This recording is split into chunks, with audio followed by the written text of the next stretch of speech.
Someday I'm gonna create my own sandwich. Radio Free Intimate episode 255, part 2 of our Overkill coverage spanning the entire 2022-2023 holiday season. If you don't know much about Overkill, you probably should go watch and or listen to that first episode. But if you really don't have the time for doing that, basic summary: Overkill, greatest New Jersey thrash metal band. As soon as the Jersey tomatoes are in season, you can't keep these New York guys away. Fuck the tomatoes, I'll take the scuttle. They do really good work, and I believe they are highly underrated. But on the previous exciting episode of Overkill, the world was in an uncertain state. Overkill had just gotten signed to a pretty big record label, that being Megaforce Records, but at the same time, the original drummer Rat Skates left, and I think Piccolo died or something. But the legions of 80s thrash metal maniacs managed to gather the Dragon Balls and wish on the Eternal Dragon for Overkill to continue. And that they did with their third album, Under the Influence. I don't know where I felt like I get a little drink around here, do you, bud? You see, this was their first album that didn't contain any material from their demo days. It was all new songs written specifically for the album. Because if you remember, back in the early 80s, Overkill took quite a while to finally get a full-length album out. So their first two albums have songs that they had already been playing live for multiple years by the time they actually came out on wax. So we got new drummer, new songs, and even more of a stylistic shift than the one that happened between the first and second Overkill albums. But at the same time, it's still Overkill. And the big radio hit for this album was one that showed off their punk, snotty, rebellious side, much like what happened on the prior album, Taking Over. This one's called Hello from the Gutter, and it shows off a much higher budget production style with very overdriven guitar and clearly audible bass. This time around, the punk rock is not only blended with speed metal, but also kind of an interesting melodic 80s hard rock aspect in some of the guitar playing. There's a bit of stylistic overlap with Dokken and even 70s Van Halen stuff. The intro of the song is almost entirely bass guitar driven, with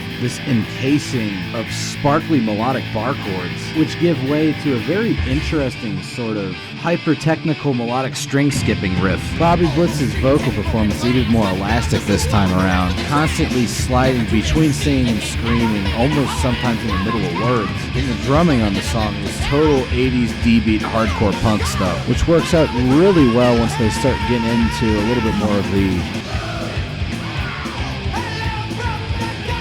complex call and response vocal phrasings, which are absolutely essential for these more punk-influenced tracks to work properly. This is also the album where I think Bobby Gustafson really found his style as like a guitar player, a shredder. Very high-quality, memorable soloing. So there's two terms that you see being utilized pretty often to describe the sort of music that Overkill was playing in the 80s, that being speed metal or thrash metal. Now, from what I've seen in a lot of magazines from back in the day, these terms were pretty much interchangeable in the 80s, but nowadays they do seem to have diverged a bit in terms of what each of them are describing. That Hello from the Gutter song we just listened to would probably be categorized as speed metal because it was pretty darn melodic and it all moved along at a pretty fast clip. Thrash metal, meanwhile, a lot of times when people say it, it's usually referring to the more percussive stop-start focused of the same musical spectrum. Way less of a focus on melody, way more of a focus on sheer percussive force. And if that's the definition of thrash metal that you're using, then Under the Influence has a whole lot of songs that are unequivocally thrash metal. Specifically East Coast thrash metal of the Nuclear Assault and Anthrax school. That's the short, choppy musical phrases that paradoxically contain a whole bunch of notes, but they're not notes from like a regular scale. They're all just arranged chromatically for maximum destructive impact. A lot of 0, 1, 2, 3 type shit. But just as important as what is being played is what isn't being played. That bit of negative space back there. It's an important part of the percussive impact of this music. And within that negative space is where you can insert your vocal performance.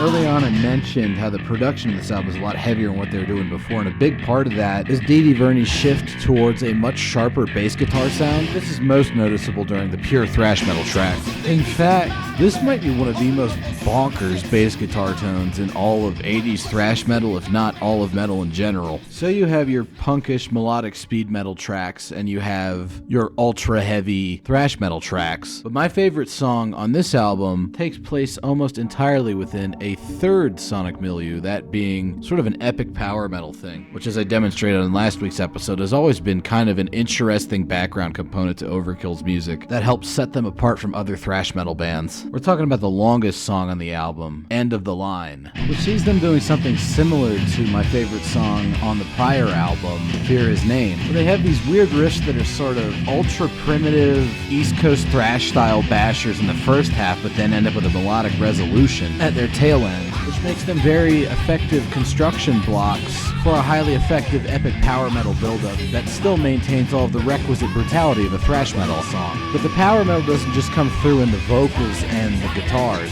Dee Dee Verney gets very melodic with his bass guitar on this track, and the hyper-aggressive tone that he's taken with his bass guitar actually enhances that effect of letting you hear it over the hanging guitar chords. I find it particularly fitting that the melody of this track is carried by the bassist Dee Dee Verney and the vocalist Bobby Blitz, since those guys are the two original Overkill members that have been with the band since the beginning. This song features a rather lengthy, mostly clean guitar-driven section in the middle, which was becoming an important part of thrash metal during this time period. I mean, Metallica and Megadeth have both certainly been indulging in it. And even Slayer would start incorporating sections like this about a year after this album came out on South of Heaven. But what really makes this stuff unique in Overkill's case is the interesting way that Bobby Gustafson reintegrates that clean guitar back into the heavier sections of the music, as you're hearing right now, coming out of that melodic proggy section into some total thrash riffs that still maintain the same melodic character of the prog section, before jumping into more of a classic speed metal riff set with some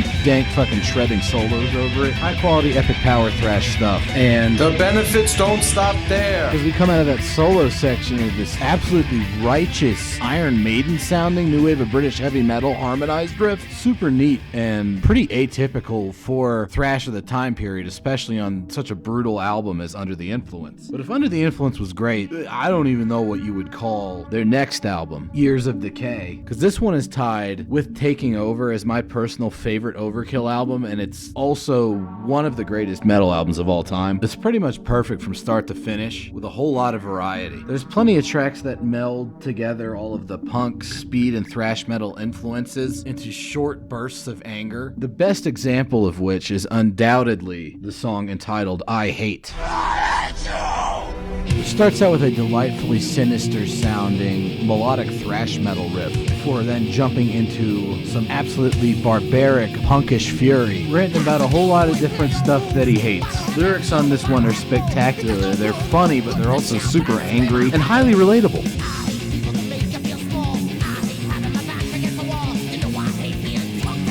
Whoa, I hate all that stuff too, Bobby.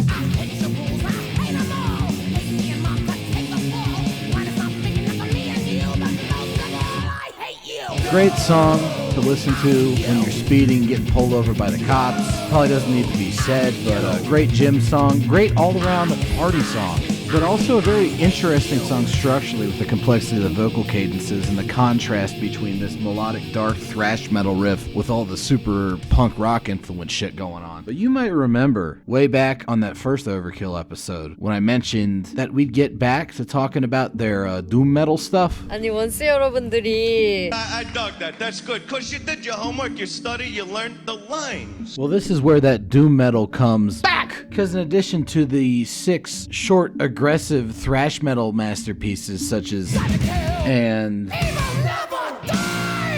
of course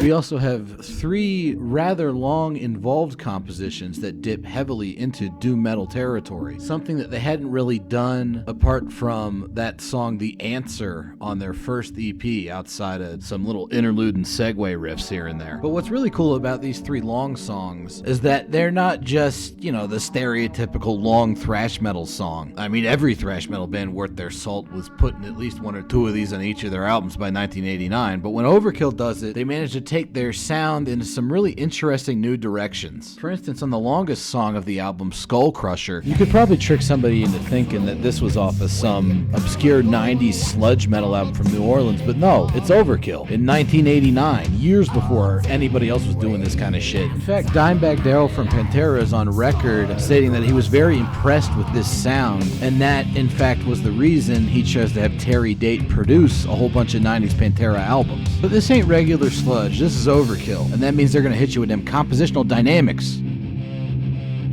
bringing in these absolutely brutal thrash metal riffs midway through the song that echo some of the melodies that were going on in that more sludge metal section. Very heavy stuff. I consider myself lucky since I got to see them play this entire song on the 25th anniversary tour for Years of Decay. 10 minutes is a hell of a chunk of the set list, but they fucking went for it. And how could you not with these awesome thrash metal riffs mixed with the sludgy heaviness? You know, for a 10-minute long thrash metal song, this is also one of the meanest sounding bits of thrash metal you'll ever hear, complete with some really cool, weird, kind of bluesy soloing from Bobby Gustafson. So yeah, on these big 10-minute long doom metal inflected songs, they can get real angry and real heavy, but they can get heavy in different ways, utilizing that same long song format, particularly on the title track of the album. Now Tim says this song is gay, but personally, I kind of like it. The Years of Decay. Which I would say in some ways is a more normal sort of long thrash metal song. It definitely adheres to the fade to black template established by Metallica on Ride the Lightning, where the first half of the song is pretty melancholic and acoustic guitar focused before gradually ramping up in intensity. It's emotionally heavy. And it shows an impressive sort of emotional range from the band that also brought you that I Hate song. But more importantly than any of that,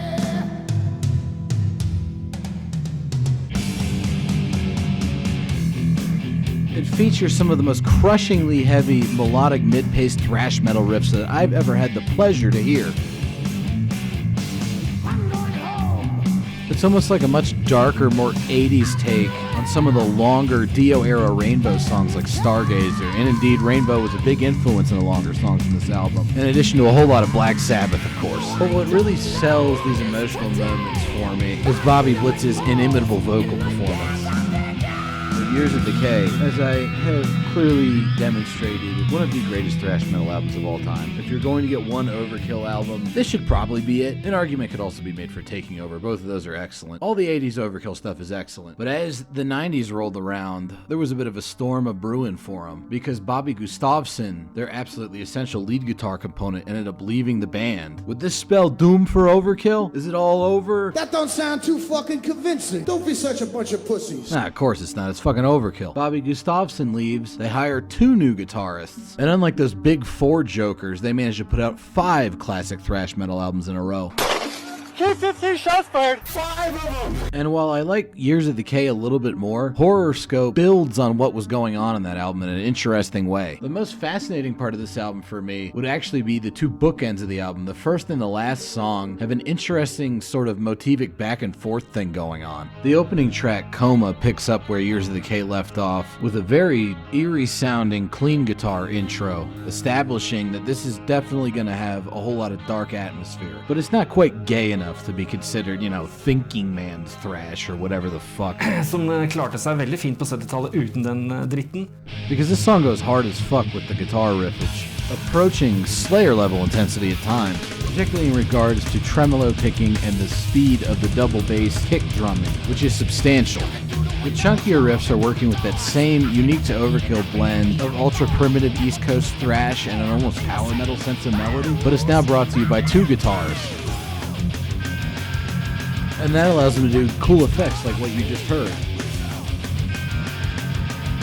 as well as a whole lot of technical guitar harmonies.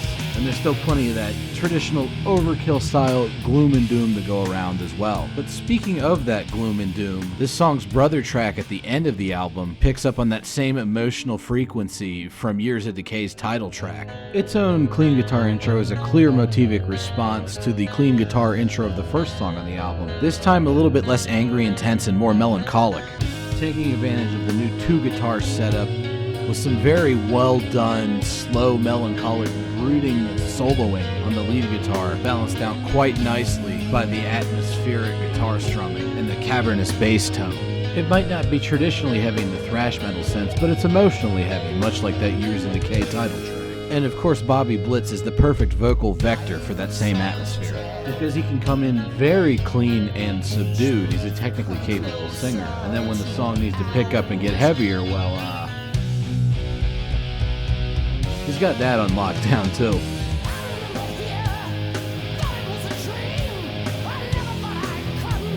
Doing a really good job of singing around those guitars. Check out this dank high note transitioning into the post-chorus. Usually you don't use terms like emotional depth to describe your typical thrash metal band, but Overkill aren't really your typical thrash metal band. I mean, obviously they are an essential thrash metal band, perhaps the essential thrash metal band, but they have their own inimitable style, and for that reason, those first 5 Overkill albums are pretty much all essential listening for anybody claiming to be into thrash metal. Later on through the 90s, they kind of transitioned to more of a groove metal sound, which isn't really my thing, although I've listened to most of the 90s albums once or twice, and as far as that style goes, they're pretty much cream of the crop. It's just not really my kind of thing, so I don't really feel qualified to comment on it. And then with the advent of the new millennium, they kind of transitioned to more of a retro thrash sound, which makes sense because they're pretty much the elder statesmen of thrash metal as the thrash metal revival is going on. Pretty much all their material is great, and they're always an awesome band to see live, but those first 5 albums hold a pretty special place in my heart. They were actually one of the first more underground metal bands I ever heard. Like when I was a really little kid, since I was listening to like Metallica and Megadeth, Horoscope came up on some AOL radio thing, and at the time I actually didn't like it because I couldn't get into Bobby's vocals. Obviously I've turned around on that quite a bit, and hopefully if you weren't that into Overkill, I managed to turn your opinion around on them by showing off all of the amazing things those first 5 albums have to offer. Either way, thanks for listening, thanks for watching, and I'll see you next time. You guys want to know why I want to kill myself? You guys want to know why I can't take it no more? Everybody want to know why? Yeah. Everybody want to know why? This is why right here. These 3 old men got 1 soda, 3 straws, and 1 slice cut hair. Can you be any cheaper than that? Go ahead, start calling. Yeah, I knew it. We're gonna start calling me names now. Santo, I can't believe it. Maybe they're poor. Why would you embarrass them like that? All that happy horse shit. You know what?